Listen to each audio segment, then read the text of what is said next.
Good morning students. Last class में हम लोग डी ब्लॉक के बारे में बात कर रहे थे, तो मैंने आपको बता दिया था कि डी ब्लॉक क्या होता है, डी ब्लॉक में कौन कौन से तत्व पाए जाते हैं, डी ब्लॉक के तत्वों को संक्रमण तत्व कहते हैं।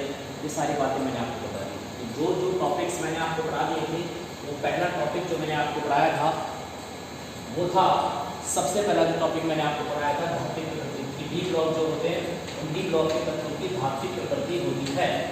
सबसे पहला टॉपिक यही पढ़ाया था, डी ब्लॉक के तत्वों की धात्विक प्रकृति होती है, मेटालिक नेचर होता है। ठीक है। सेकंड चीज जो मैंने आपको पढ़ाई थी वो आपको मैंने पढ़ाया था इलेक्ट्रॉनिक विन्यास। सेकंड चीज जो आपको पढ़ाई गई थी दैट वाज द इलेक्ट्रॉनिक विन्यास। सेकंड चीज मैंने आपको पढ़ाई थी कौन सी थी? इलेक्ट्रॉनिक विन्यास थी। तीसरा मैंने आपको बताया था परमाणु आकार, परमाणु आकार। तीसरी बात हमने परमाणु आकार के बारे में डिस्कस कर लिया था। ठीक है। परमाणु आकार जब डिस्कस हो गया था तो परमाणु आकार के बाद में मैंने ये बताया था कि ये डी ब्लॉक के तत्व जो होते हैं ना वो मिश्र धातु बनाते हैं। तो हमने मिश्र धातु की बात कर ली थी, मिश्र धातु या मिक्स मेटल के बारे में हमने बात कर ली थी। उसके बाद में हमने बात करी थी कि ये संकुल यौगिकों का निर्माण करते हैं। डी ब्लॉक के तत्व होते हैं वो संकुल यौगिकों का निर्माण करते हैं, ये बात हमने कर ली थी। डी ब्लॉक जो अंतराकाशी कौन से डी ब्लॉक होते हैं ना वो अंतराकाशी यौगिक बनाते हैं। डी ब्लॉक के तत्व अंतराकाशी यौगिक बनाते हैं, ये वाली बात भी हमने कर ली थी। तो कुल मिलाकर के अगर देखा जाए तो हमने सबसे पहला जो पॉइंट पढ़ा था वो था धात्विक प्रकृति अर्थात मेटालिक नेचर। इस मेटालिक नेचर के बारे में हमने बात की थी। सेकंड पॉइंट जो हमने पढ़ा था दैट वाज द इलेक्ट्रॉनिक विन्यास। इलेक्ट्रॉनिक विन्यास के बारे में हमने स्टडी किया था। तीसरा पॉइंट हमने ये पढ़ा था वो पढ़ा था परमाणु आकार। परमाणु आकार के बारे में क्या क्या चीजें हम पढ़ सकते हैं वो हमने पढ़ ली थी। उसके बाद में हमने मिश्र धातु के बारे में अध्ययन कर लिया था कि मिश्र धातुओं को कैसे कैसे क्या क्या करना होता है, कैसे मिक्स धातु बनाते हैं। उसके बाद में हमने संकुल यौगिकों के बारे में पढ़ा था और उसके बाद हमने पढ़ा था अंतराकाशी यौगिकों के बारे में। मतलब हमने 6 पॉइंट डिस्कस कर लिए थे। अब हमारे पास आएगा पॉइंट नंबर 7। पॉइंट नंबर 7 जो हमारे पास आएगा वो बहुत इंपॉर्टेंट है, उसको आप सुनिएगा और समझने की कोशिश कीजिएगा। पॉइंट नंबर 7 बहुत अच्छा पॉइंट है, आपको समझ में आएगा। पॉइंट नंबर 7 ये कहता है भाई, पॉइंट नंबर 7 जो है वो ये कहता है रंग, है ना। पॉइंट नंबर 7 जो है वो ये कहता है रंग। रंग को हम इंग्लिश में लिखेंगे COLOUR, कलर। रंग या कलर की बात होती है कि रंग क्या होता है, कलर कैसे निकालते हैं। ठीक है। तो यहाँ पर एक चीज बात आपको दिखाई देगी कि ध्यान रखना, जिनमें पॉइंट नंबर 1 है जिनमें अयुग्मित इलेक्ट्रॉन पाए जाते हैं, जिनमें अयुग्मित इलेक्ट्रॉन पाए जाते हैं वे रंगीन होते हैं। जिनमें अयुग्मित इलेक्ट्रॉन पाए जाते हैं वो रंगीन होते हैं अर्थात कलर होते हैं, क्योंकि इनमें डीडी संक्रमण संभव हो जाता है। दूसरा, जिनमें इलेक्ट्रॉन युग्मित होते हैं, युग्मित इलेक्ट्रॉन होते हैं, युग्मित इलेक्ट्रॉन वो क्या होते हैं, रंगहीन होते हैं, कलरलेस होते हैं, क्योंकि इनमें डीडी संक्रमण संभव नहीं हो पाता। सीधी सी एक बात याद रखनी है कि डी ब्लॉक के जो तत्व होते हैं, डी ब्लॉक के तत्व होते हैं, कौन से वाले तत्व होते हैं, संक्रमण तत्व होते हैं। वो रंगीन भी हो सकते हैं, रंगीन भी हो सकते हैं, डिपेंड करता है टॉक्सिक अवस्था पर और उनमें पाए जाने वाले अयुग्मित इलेक्ट्रॉन की। कारण क्या होता है? कारण होता है इनमें डीडी संक्रमण पाया जाता है, इनमें डीडी संक्रमण पाया जाता है। ठीक है। तो एक चीज आपको यहाँ पर याद रखनी है, इसमें आपको एक क्वेश्चन है वो पूछेगा, वो इस तरह से पूछ लेता है कई बार कि डी ब्लॉक के जो तत्व है संक्रमण तत्व अधिकांशतः रंगीन होते हैं, क्यों? क्योंकि उनमें अयुग्मित इलेक्ट्रॉन्स पाए जाते हैं। अगर वो कहता है कि ये रंगीन नहीं दिखाई देता तो सीधी सी बात है कि इसमें अयुग्मित इलेक्ट्रॉन नहीं पाए जाते, अर्थात सभी इलेक्ट्रॉन इसके अंदर युग्मित होते हैं। तीसरा क्वेश्चन अगर वो पूछता है तो आपसे पूछेगा कि इसमें डीडी संक्रमण पाया जाता है ना, डीडी संक्रमण पाया जाता है, इस वजह से ये रंगीन दिखाई देते हैं। कारण क्या होता है? डीडी संक्रमण का मतलब है डी को हमने दो में चेक हमने इसको बांट रखा है, ऊपर वाला और नीचे वाला। ऊपर वाला जो होता है वो इजी हो जाता है, ये जो होता है इसके इलेक्ट्रॉन चले जाते हैं, इस तरीके से ये कलर दिखाई देते हैं। ठीक है ना। अब यहाँ से आपके पास एक क्वेश्चन आया, विषय ये आया कि Hc+3 रंगहीन होता है, Hc+3 रंगहीन होता है, कलरलेस होता है, क्यों? ये क्वेश्चन आपका एग्जाम में मिल गया है कि Hc+3 है ना वो रंगीन होता है, कलरलेस होता है, क्यों होता है? तो आप क्या लिखोगे? आपको लिखना ये है कि सबसे पहले आपने लिए स्कैंडियम, स्कैंडियम का एटॉमिक नंबर कितना होता है? 21। स्कैंडियम का एटॉमिक नंबर होता है बेटा 21।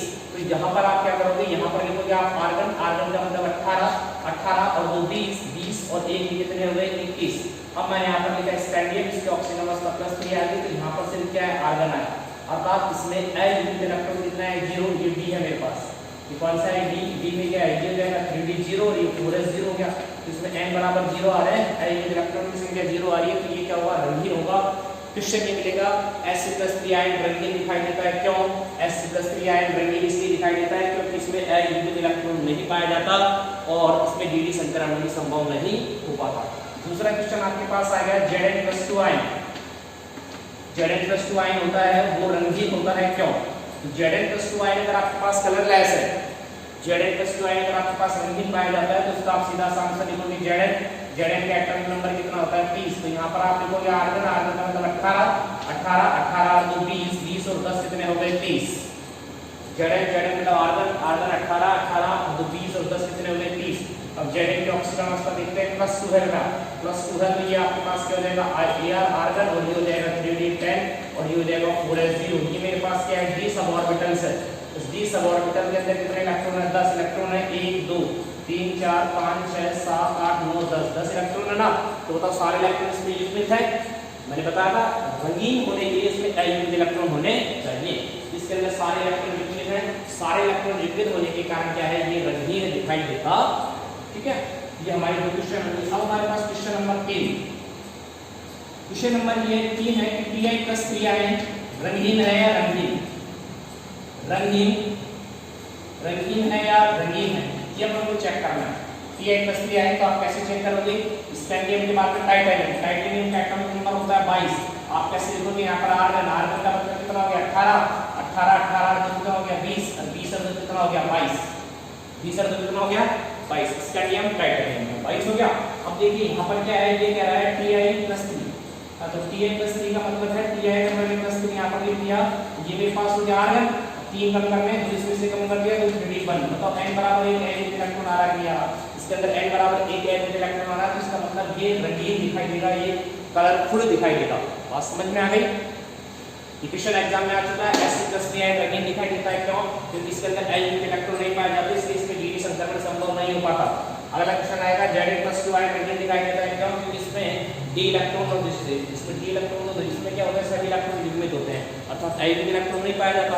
ऐसे क्वेश्चन आया Ti+3 आयन रंगीन होगा या रंगीन होगा, Ti+3 में एक अयुग्मित इलेक्ट्रॉन है इसलिए ये रंगीन दिखाई देगा, रंगीन कलरफुल दिखाई देगा।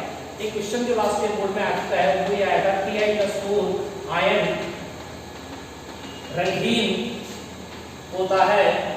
क्यों, क्वेश्चन एग्जाम में आ गया कि Ti+4 आयन रंगीन होता है। क्यों, ठीक है, तो आपको करना क्या है, सीधा सा वही ट्रिक्स हमारे पास Ti+4 आयन रंगीन होता है। क्यों, तो आप यहाँ पर लिखोगे टाइटेनियम, तो टाइटेनियम स्कैंडियम टाइटेनियम 22 हो गया, तो ये मेरे पास क्या आ गया आर्गन का मतलब कितना हो गया 18 2 कितना हो गया 20 और 20 और 2 कितना हो गया 22। ये क्या हो जाएगा Ti+4 हो गया, Ti+4 करेंगे तो ये मेरे पास क्या आ गया 18 और ये जाएगा 3d0 4s0। तो बताओ n इलेक्ट्रॉन कितने इसके अंदर 0, तो रंगीन दिखाई देगा, रंगीन। ये क्वेश्चन बोर्ड के एग्जाम में जब आया था Ti+4 आयन रंगीन दिखाई देता है। क्यों, तो आपको इतना सब कुछ लिखना था और ये लिखना था कि इसमें अयुग्मित इलेक्ट्रॉन 0 पाए जाते हैं, इसलिए यह आयन रंगहीन दिखाई देता है, कलरलेस दिखाई देता। इतना आपको एग्जाम में लिखना।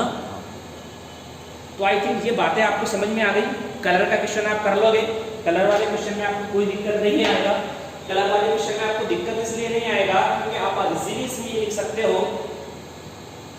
कलर वाले क्वेश्चन में आपको दिक्कत नहीं आएगा क्योंकि आप इजीली इसमें लिख सकते हो कि जिनमें अयुग्मित इलेक्ट्रॉन पाए जाते हैं उनमें dd संक्रमण संभव हो पाता है, जिनमें dd संक्रमण संभव हो पाता है वो रंगीन दिखाई देते हैं।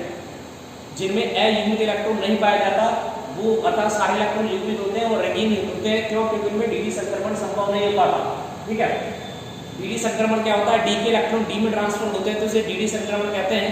ये क्या होता है, इसमें देखो इसमें जो सनलाइट होता है, ये अपन बात करेंगे सनलाइट की, जो सूर्य का प्रकाश जो होता है ना वो आपतित होता है, आपतित होने के बाद इलेक्ट्रॉन ऊर्जा को ग्रहण करके उच्च ऊर्जा स्तर में जाते हैं। जब वो उच्च ऊर्जा स्तर में से पुनः निम्न ऊर्जा स्तर में लौटते हैं तो ऊर्जा का उत्सर्जन करते हैं। इस प्रकार ऊर्जा का उत्सर्जन करने की वजह से वो हमको रंगीन वगैरह दिखाई देते हैं। अब तक हमारी बात हो गई, ठीक है।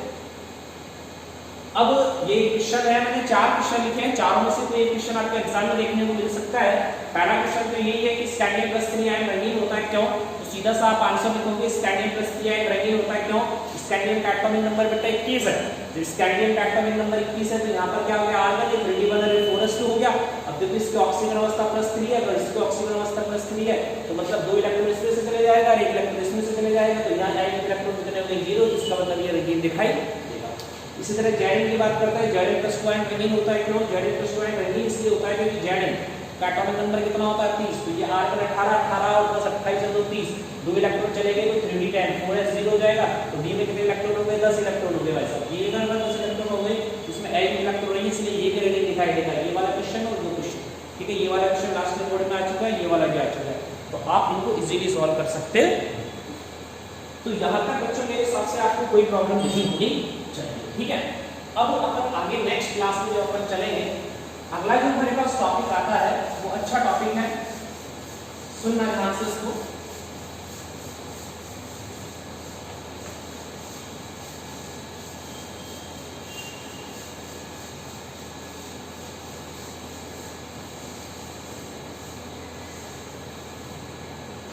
अगला जो टॉपिक है मेरे पास वो है पॉइंट नंबर 8 मेरे पास आएगा, वो आएगा उत्प्रेरकीय गुण। उत्प्रेरकीय गुण की बात करते हैं, ठीक है। तो जो संक्रमण तत्व होते हैं उनमें उत्प्रेरकीय गुण पाए जाते हैं। जो हमारे पास संक्रमण तत्व है, इन संक्रमण तत्वों में उत्प्रेरकीय गुण पाए जाते हैं। अब क्वेश्चन ये है कि संक्रमण तत्वों में उत्प्रेरकीय गुण पाए जाते हैं, क्यों पाए जाते हैं? तो उसका एक रीजन है कि इनमें n-1d कक्षक पाए जाते हैं, इनमें रिक्त कक्षक पाए जाते हैं, या फिर ऐसे लिख सकते हैं कि ये रासायनिक आबंधन के लिए n-1d व ns कक्षकों का प्रयोग करते हैं। समझ में आ गई बात? यहाँ से आपको एक क्वेश्चन पूछेगा कि संक्रमण तत्वों का उपयोग उत्प्रेरक के रूप में क्यों किया जाता है? क्योंकि संक्रमण तत्व रासायनिक आबंधन के लिए n-1d व ns कक्षकों का उपयोग करते हैं, और n-1d कक्षक क्या होते हैं? रिक्त होते हैं, किसी भी इलेक्ट्रॉन इजीली ग्रहण कर सकते हैं।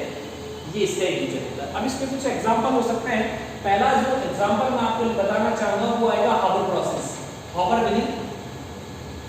हाबर विधि में भी संक्रमण तत्वों का प्रयोग होता है। पहला इसका एग्जांपल है, जैसे मैंने लिखा N2+3H2 N2+3H2 मैंने यहाँ पर लिख दिया 2NS3, N2+3H2 2NS3 उत्प्रेरक के रूप में यहाँ पर मैंने लिया, ठीक है। अब बताओ F एक संक्रमण तत्व है, तो इसका उपयोग यहाँ पर हमें उत्प्रेरक के रूप में क्यों किया जा रहा है? इसलिए किया जा रहा है क्योंकि इसमें n-1d की व ns कक्षक होते हैं और ये रिक्त होते हैं, इनका उपयोग रासायनिक आबंधन के लिए इजीली कर सकते हैं, ठीक है। एक और मेरे पास आएगा वनस्पति तेल से वनस्पति घी का निर्माण। वनस्पति तेल से वनस्पति घी का निर्माण कैसे करते हैं वो देखिए। वनस्पति तेल का फॉर्मूला अगर मैं लिखना चाहूँ तो RCH और C=OOR, इसे अपन क्या कहते हैं? वनस्पति तेल कहते हैं, ठीक है। अब इसका मैंने क्या करवा दिया बेटा? हाइड्रोजनीकरण करवा दिया। हाइड्रोजनीकरण करवा दिया मैंने, इसका NI उत्प्रेरक की उपस्थिति में इसका हाइड्रोजन करवाया। आप इसको लिख सकते हो वनस्पति तेल। ये वनस्पति तेल है, इस वनस्पति तेल से आपको वनस्पति घी बनाना है, तो वनस्पति तेल का आप हाइड्रोजनीकरण करवाओगे तो R ये CH2 और ये CH2 ये C=O और ये OR, इसको अपन नाम देंगे वनस्पति घी। ये वनस्पति घी बन जाएगा हमारे पास, ठीक है। तो वनस्पति तेल से वनस्पति घी का निर्माण होता है, वनस्पति तेल से वनस्पति घी का निर्माण होता, ठीक है। ये भी इसमें भी NI का उपयोग होता है, NI का भी उपयोग हम कर सकते हैं, XP भी कर सकते हैं, NI का उपयोग NI का उपयोग करके D ब्लॉक का, इसलिए इसको यूज कर सकते हैं। इसका एक और मेरे पास एग्जांपल है, जैसे कि हम पॉलीथीन का निर्माण, इसका एग्जांपल है पॉलीथीन का निर्माण। देखो पॉलीथीन का निर्माण बेटा हम कैसे करेंगे, इसका भी प्रोसेस होता है। पॉलीथीन का निर्माण कैसे किया जाता है?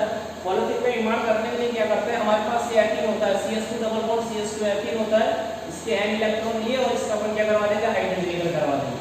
यहाँ पर आप ले सकते हो TiCl4 ले सकते हो। TiCl4 को बेटा जिगलर-नाटा उत्प्रेरक के नाम से जाना जाता है। तो यहाँ पर आपके पास क्या बन जाएगा? ये आपके पास बन जाएगा CH2 और ये CH2 और ये। अब आप इसको एथीन कहोगे या पॉलीथीन कहोगे? आप इसे नाम दोगे पॉलीथीन। क्या नाम दोगे इसे? पॉलीथीन नाम देंगे, ठीक है। ये मेरे पास एथीन है और ये एथीन से मेरे पास क्या बन गया? वो पॉलीथीन बन गया। और यहाँ पर ये जो होता है TiCl4 प्लस C2H5 3 टाइम और Tn, इसे कहा जाता है जिगलर-नाटा उत्प्रेरक। इसे जिगलर-नाटा उत्प्रेरक के नाम से भी जाना जाता है, इसे जिगलर-नाटा उत्प्रेरक के नाम से भी जाना। एक और प्रोसेस मेरे पास होता है ओस्टवाल्ड प्रक्रम। कौन सा प्रक्रम होता है? वो होता है मेरे पास ओस्टवाल्ड प्रक्रम, ओस्टवाल्ड प्रोसेस। ओस्टवाल्ड प्रोसेस क्या होता है वो सुनिए।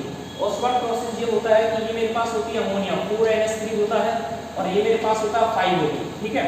इनकी क्या होती है, इनको करंट मिलाया जाता है पीटी करंट मिलाएंगे तो ये मेरे पास बनेगा 4NO प्लस मेरे पास यहाँ पर बन जाएगा 6S2 बनता है। तो यहाँ पर देखिए आप, यहाँ पर जब आप देखोगे तो यहाँ पर आपके पास ये भी डी ब्लॉक का एलिमेंट्स है, ये भी डी ब्लॉक का एलिमेंट्स है, ये भी डी ब्लॉक का एलिमेंट्स है और ये भी डी ब्लॉक का एलिमेंट्स है।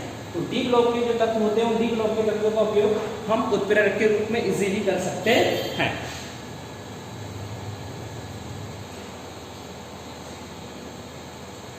तो इस प्रकार से जो डी ब्लॉक के जो तत्व होते हैं उन डी ब्लॉक के तत्वों का उपयोग हम उत्प्रेरक के रूप में कर सकते हैं। आपको मैंने बताया ये कॉपर विधि होती है, कॉपर विधि से अमोनिया का निर्माण होता है, इस अमोनिया के निर्माण में हम एथिल उत्प्रेरक का उपयोग कर सकते हैं। इसी प्रकार से हमारे पास वनस्पति तेल से अगर वनस्पति घी का निर्माण करना हो तो इस प्रकरण में भी हम एमआई का उपयोग उत्प्रेरक के रूप में कर सकते हैं। इसी प्रकार से पॉलीथीन, एथिल से जब पॉलीथीन बनानी हो तो एथिल से पॉलीथीन बनानी हो तो TiCl4 प्लस C2H5 3 टाइम और Al इसका उपयोग करते हैं। ये जिगलर नाटा उत्प्रेरक होता, ठीक है। और ओस्टवाल्ड प्रोसेस जो होता है, ओस्टवाल्ड प्रोसेस में भी क्या होता है, इसमें भी अमोनिया का ऑक्सीकरण करवाया जाता है पीटी उत्प्रेरक की उपस्थिति में, तो हमारे पास इसका निर्माण होता है 4NO का निर्माण होता है। ये ओस्टवाल्ड प्रोसेस का पहला स्टेप होता है, ठीक है। इस प्रकार से हम यहाँ पर ये देख रहे हैं कि Fe, Ni, Pt, Ti ये सारे डी ब्लॉक के एलिमेंट्स हैं और इनका उपयोग उत्प्रेरक के रूप में किया जा सकता, ठीक है। और बाकी हम नेक्स्ट क्लास में